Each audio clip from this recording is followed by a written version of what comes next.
nobyo mo to. Buti ka pa, may nobyo. Ako, wala. Anak. Bakit pa kinakausap mo yung mga alimango na yan? Mga kaibigan ko po sila, Inay. Madalas kasi sila ang kausap ko kapag naiinip ako sa palengke. Magaling kasi silang makinig eh. Lagi kong sinasabi sa kanila ang mga pangarap ko. Ano bang mga pangarap mo? Nay, wag na lang ho. Mga kahibangan ko lang po yun eh. Sige na, sabihin mo na. Gusto kong marinig. Nanay mo ko. Wala na ba akong karapatang malaman ng mga pangarap ng maganda at napakabait kong anak? Alam niyo, Nay,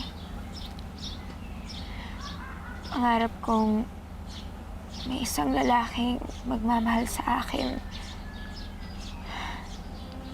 at sasagip sa atin sa masaklap nating buhay. Pero, sino ba naman ako para may magmahal sa akin? Gusto lang naman akong palengkera. Gusgusing palengkera. Alam mo, huwag kang magsalita ng ganyan. Naniniwala ako matutupad mo lahat ng mga pangarap mo. May lalaking magkakagusto sa'yo dahil maganda ka at mabuti ang kalooban mo. Pero pansamantala, habang wala pa yung lalaking yon, ako munang magmamahal at mag-aalaga sa'yo. Alam mo, anak, mahal na mahal kita.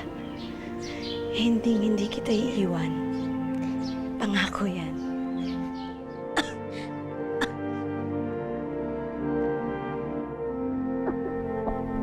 Hindi lang ho. Alam ko po kayo.